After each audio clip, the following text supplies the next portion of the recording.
إلا الله لا إله إلا الله لا إله إلا الله لا إله إلا الله لا إله إلا الله لا إله إلا الله لا إله إلا الله لا إله إلا الله لا إله إلا الله.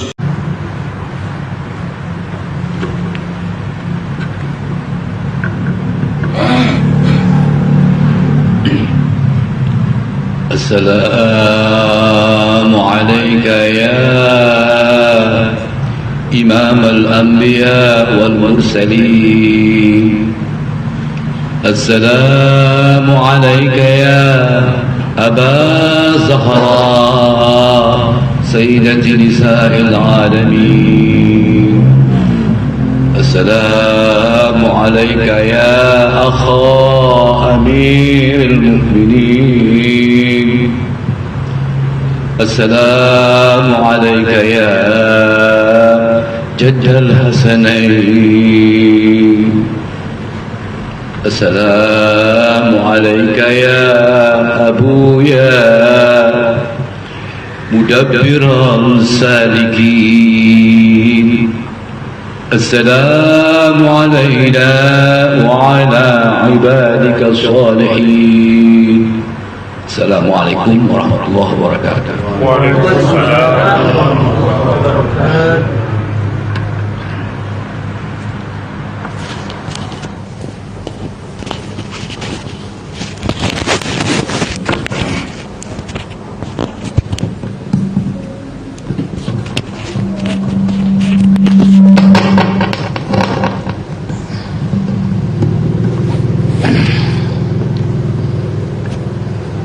الحمد لله الذي جعلنا إن شاء الله في إطمئنان القلوب. الحمد لله الذي جعلنا في غيوب عن العيوب.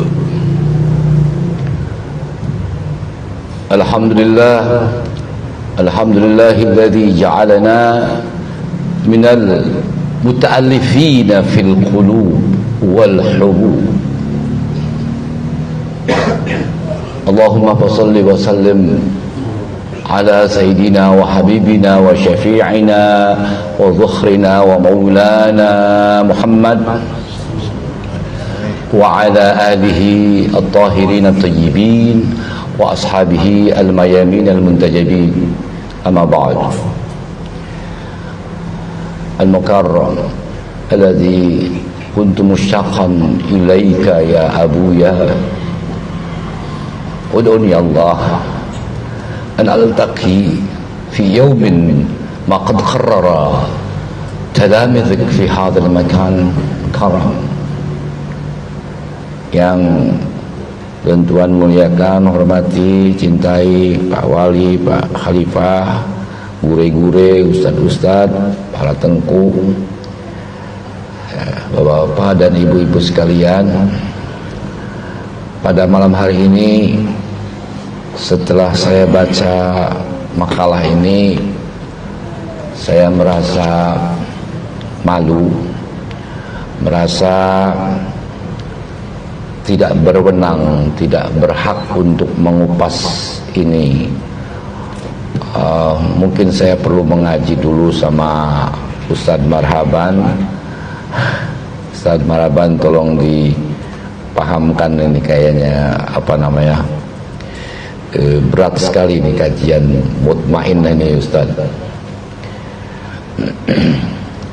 Qala Allah Ta'ala, a'udzu billahi minasyaitonir rajim. Bismillahirrahmanirrahim.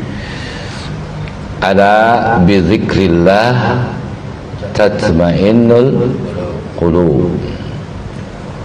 Wa qala Allah Ta'ala, ya ayyuhan nafsul mutmainnah irji'i ila rabbiki radiyatan maradiyah fadkhuli fi ibadi wadkhuli jannati. Wa qala Rasulullah sallallahu alaihi wasallam, mathalu ahlu baiti kamathali safinatin nuh man raqibaha najah. Sadaqallahul azim wa sadaqar rasul karim. Sebelum membahas tentang mutmainnah, izinkan mungkin melanjutkan kajian yang kemarin. Kemarin kita sampai ke ayat tentang apa? Password ya. Password atau kata kunci untuk supaya kita di dalam tetap berada di dalam samudra kesucian. Passwordnya kemarin sudah tahu, apa kontak personnya sudah tahu. Yakni yang sering kita baca setiap malam Jumat, surat 33 ayat 33. Yakni apa? Innama yuridullah liyudhiba ankumur rizza ahlal bait wa yutahhirukum tathira. Itu sering kita baca, tapi nampaknya selama ini hanya dibaca ya, tidak dihayati sampai ke dalam. Rasulullah SAW tadi saya sampaikan menyampaikan sebuah hadis bahwa masalu umati kamasali safinati nuh, masalu ahlul baiti kamasali safinati nuh. Perumpamaan keluargaku bagaikan perahu Nabi Nuh. Man raqibaha najah, siapa yang ikut bersamanya maka akan selamat. Insyaallah, mudah-mudahan selamat dunia akhirat. Amin ya rabbal.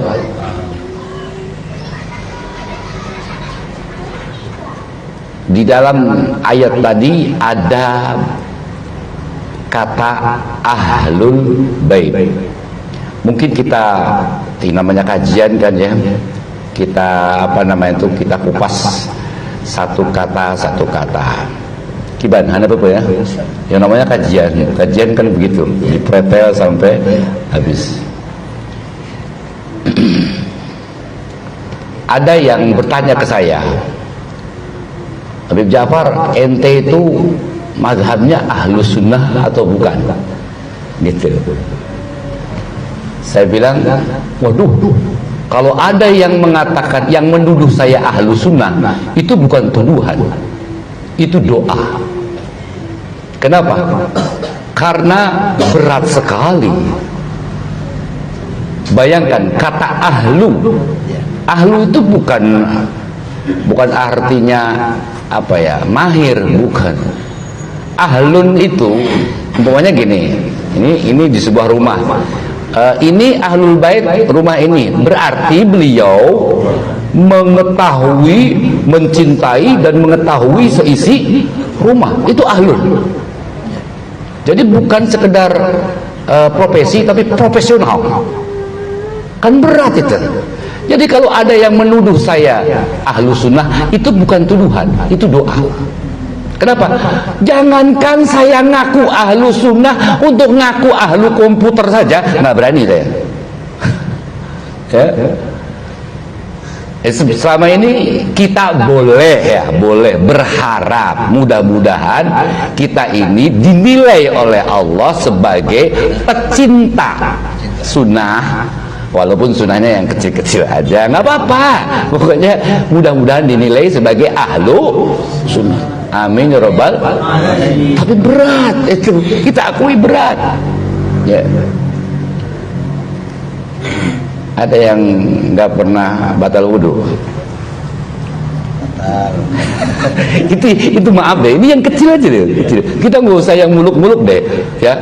Saya tidak akan berbicara sunnah yang besar-besar, yang berat-berat, yang harus di kalangan mengertikan sunnah ini sangat-sangat apa ya, kulit, ya. Ini sengaja malam ini saya memakai jubah gaya Arab, ada ininya, kemudian memakai belangkon. Ini ada makna. Maksud saya adalah jangan sampai menggambarkan bahwa sunnah itu just a fashion. Kalaupun saya tidak pakai jubah, saya pakai batik, saya tetap dihukumi sedang sunnah. Kalaupun saya tidak pakai imamah ini yang dikesinikan atau undeng-undeng, tapi saya pakai belangkon, saya tetap jatuh dihukumi sunnah. Di mana sunnahnya? Sunnahnya tutup kepala, bukan fashionnya. Oke? Sunnahnya itu apa? Qamisun, ya, yang karena nggak fasih orang Arab, orang Jawa fasih qamisun, wah fasih banget. Orang Arab nggak fasih, gamis, ya kan? Qamisun jadi gamis. Gamis artinya apa? Artinya gamis? Coba di kamus. Artinya komisun itu artinya apa? Baju. Jadi komisun atau gamis artinya kalau Rasulullah digambarkan memakai gamis, artinya Rasulullah memakai itu. Oke, ya. Ini kajian seperti ini di kalangan tasawuf perlu. Kenapa? Karena ketika berhadapan dengan kalangan fikih, mending kalau kalangan fikihnya yang ini, fikih yang ringkih.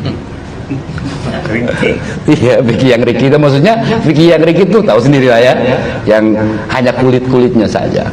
Tahu sedikit merasa. Itu.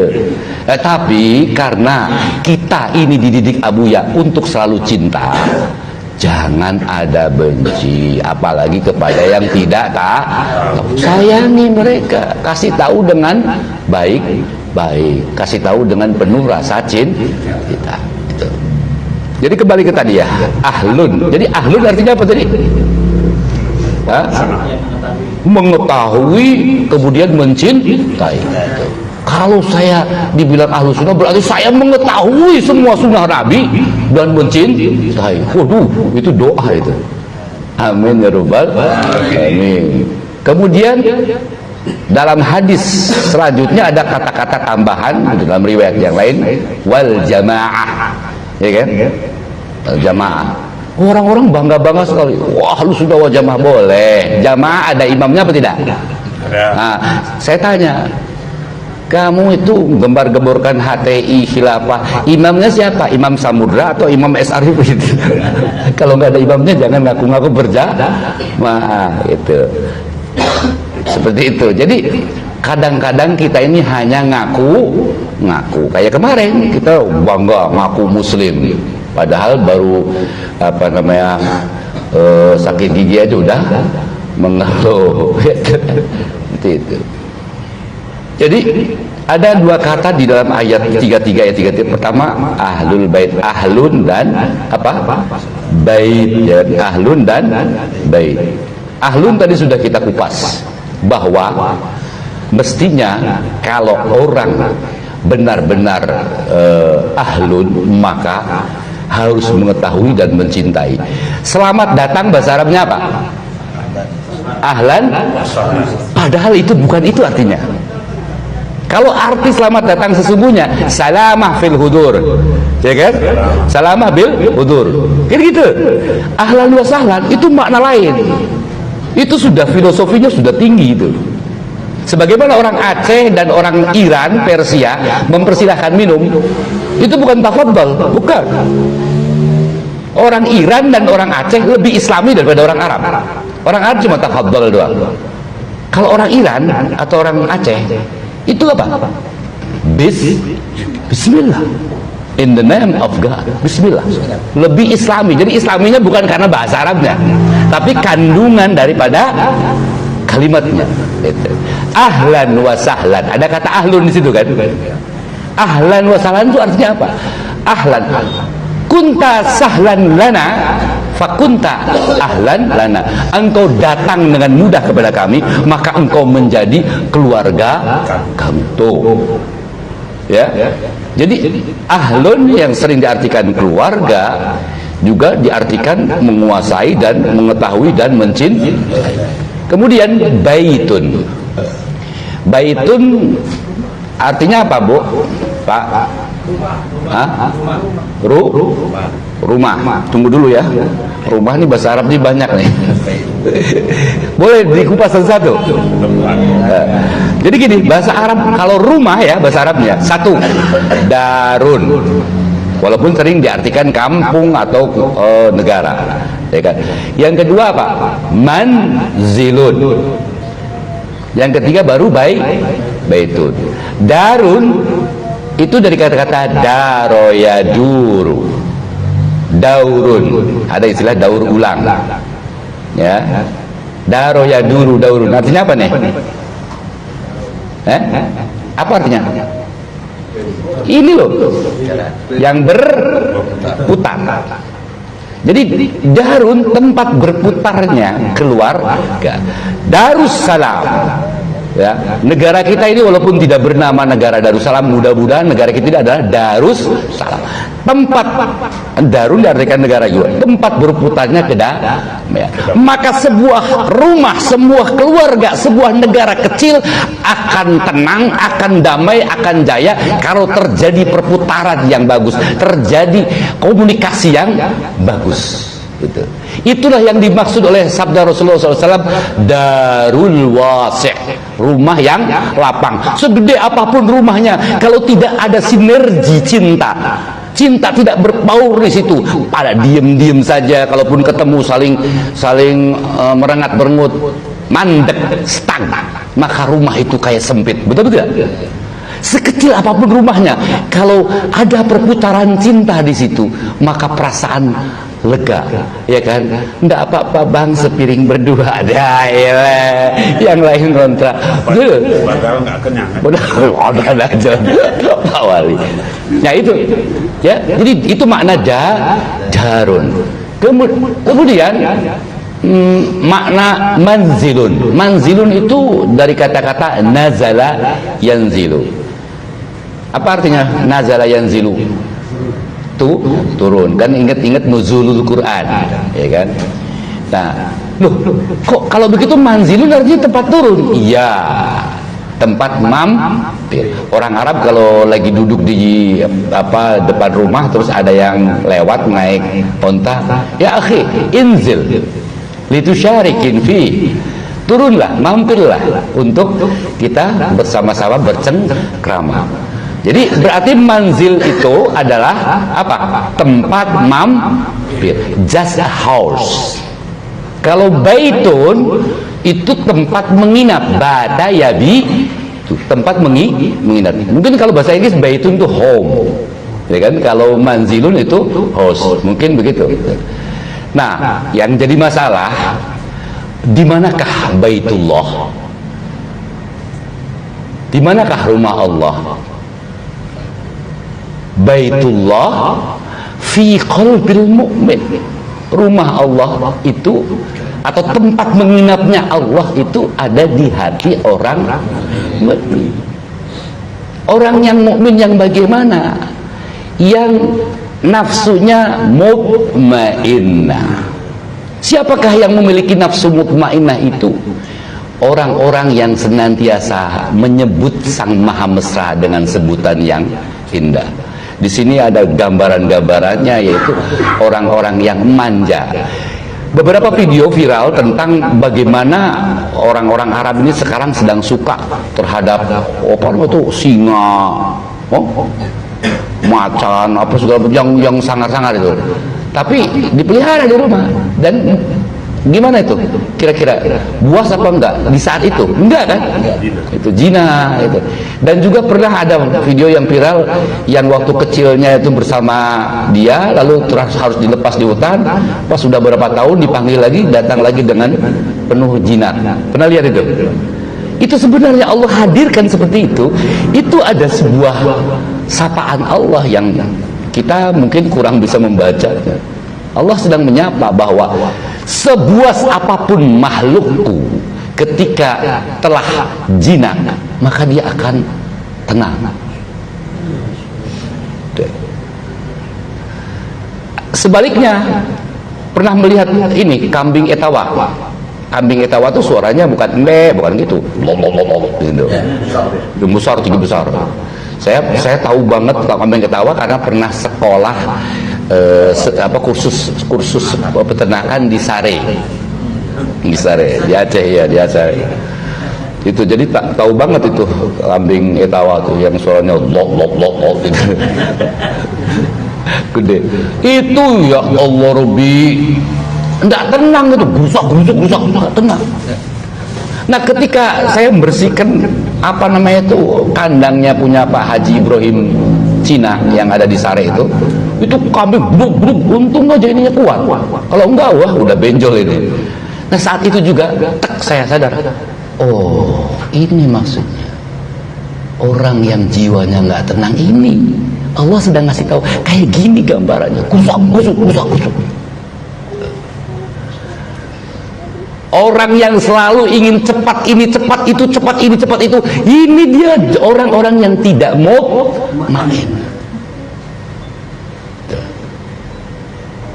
Ada nasihat Allah supaya kita ini la taksau ala ma fatakum wa la tafrahu ala ma atakum, supaya kita dan generasi kita itu tidak tafrahu, embruah. Itu kalau bahasa Jermannya embruah ya. Kalau bahasa Acehnya apa ya, buangga buangat itu apa tuh? Lebih dari sok itu. Jadi apa ya, terlalu bangga banget itu, dapat sesuatu bangga banget gitu. Ya lebih dari sombong gitu. Kalau sekedar seneng aja, alhamdulillah seneng, nggak apa-apa. Ini apa ya? Seperti itu. La tafrahu ala ma atakum wala tayasu ala ma fatakum. Sebaliknya, janganlah engkau risau terhadap apa yang telah Allah ambil. Nah, orang mutmain itu adalah orang yang tidak bangga ketika Allah hadirkan boneka-bonekanya, dan tidak risau, tidak gelisah, tidak sedih ketika boneka-boneka itu diambil kembali. Boneka. Apa yang dimaksud dengan bonekanya? Ini bahasa saya, ya kan? Kita adalah boneka bagi pasangan kita, boneka bagi anak-anak kita, dan pasangan kita adalah boneka bagi kita. Kenapa saya katakan boneka? Begini loh, coba kita kasih boneka kepada anak yang memang suka boneka, gimana? Seneng nggak? Senang. Betul. Awalnya berterima kasih apa tidak? Terima kasih. Ketika dia konsentrasi, kita panggil, nyaut nggak? Itulah kita. Ini kan? Kita ini ibarat dua orang sahabat. Ya. Kita dengan Sang Maha Kekasih ini ibarat dua orang sahabatnya di rumah yang bertingkat. Sahabat yang pertama manggil sahabat yang di bawah. Nah, kita di bawah ini umpamanya, kita di bawah. Panggil, tapi mungkin yang di bawah ini kita ini sedang asik main game atau sedang ghafala yaghfulu ghaflah, sedang main gaple. Umpamanya gitu ya. Ya. Diteriaki sekeras-keras apapun, nengok apa tidak? Fokus dia, ya kan? Khusyuk, khusyuk sekali. Akhirnya apa? Dikasih uang recehan, kontrol. Nengok ke atas nggak? Enggak. Wih, ada uang recehan, diambil, masukin. Tapi nggak nengok. Akhirnya uang ribuan, banyak atau ratusan ribu dikepel-kepel, lempar. Nengok ke atas nggak? Enggak, diambil. Tapi tidak nengok ke atas. Jengkel tuh yang di atas diambil lah, batu gulung. Nengok ke atas tidak? Ada apa? Itulah kita. Betul atau tidak? Ya. Jadi kita ini ketika dikasih bonekanya berupa harta, tahta, jabatan, ya, kemudian kebahagiaan, kita ini lalai kepada yang memberi boneka itu. Betul atau tidak? Nah, tetapi ketika disapu ya oleh tsunami kehidupan, maka sedihnya luar biasa. Itu kenapa? Karena kita jarang bermesra. Kalau kita sering bermesra, ala bizikrillah tatmainnul. Ingatlah jika engkau senantiasa ya bizikrillah dengan bermesra kepadanya, maka hati kita akan mutmainnah. Itu mutmainnah. Nah, kemudian di sini dikatakan udkhuli apa? Fadkhuli fi ibadi wadkhuli jannati. Sebentar, ini ada hal yang perlu kita gali ya. Waduh, apa artinya udkhuli fi ibadi ini? Apakah artinya jadilah hambaku? Kalau jadilah hambaku, ayatnya nggak berbunyi begitu dong. Ini coba, wadkhuli artinya apa? Masuklah. Gitu kan? Fi ibadi, di dalam hamba. Emang hambanya Allah itu siapa? Di situ bukan fi ibad. Gitu kan? Jadi siapa ini? Siapa hambanya Allah? Hamba yang paling hamba. Rasul. Jadi wadkhuli fi ibadi itu sesuai dengan ayat yang tadi yang disampaikan tuh. Ihdinas siratal mustaqim. Sementara yang kita dengar di beberapa ceramah, siratal mustaqim itu gambarannya adalah apa? Rambut dibelah 7. Kemudian tajamnya lebih tajam dari pedang. Benar, itu gambaran kesulitannya kita mengikuti Rasulullah dan keluarganya yang kita sholawati. Sulit sekali. Jadi itu, kalau itu sebagai sebuah tashbih atau sebuah analog, betul betapa sulitnya kita mengikuti siratal mustaqim. Ya Allah, tunjukkanlah siratal mustaqim, jalan tol yang lurus. Tapi setelah selesai sholat, assalamualaikum, serong ke kanan, serong ke kiri. Itu yang terjadi pada kita. Padahal ajaran bimbingan dari Allah melalui Rasulullah, melalui ahlul baitnya, melalui abuya, kita ini harus mutmainnah. Itu kalau bahasa Jawa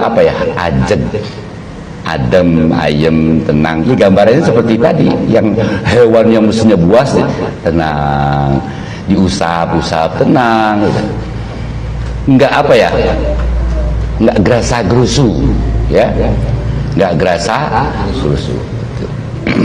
Kita berdoa kepada Allah, mudah-mudahan kita senantiasa bersama abuya di dalam mengeja alif ba ta cinta sang maha cinta ini, lulus ujiannya, sehingga dengan kedamaian pada darun, pada manzilun, pada baitun, kita menjadi ahlullah, sehingga Allah yabitu fi qulubina. Amin ya rabbal alamin. Mohon maaf atas segala hilaf, mohon doa untuk segala cita. Wabillahi taufiq wal hidayah wa inayah. Assalamualaikum warahmatullahi wabarakatuh. Waalaikumsalam warahmatullahi wabarakatuh. Allah billahi. Demikian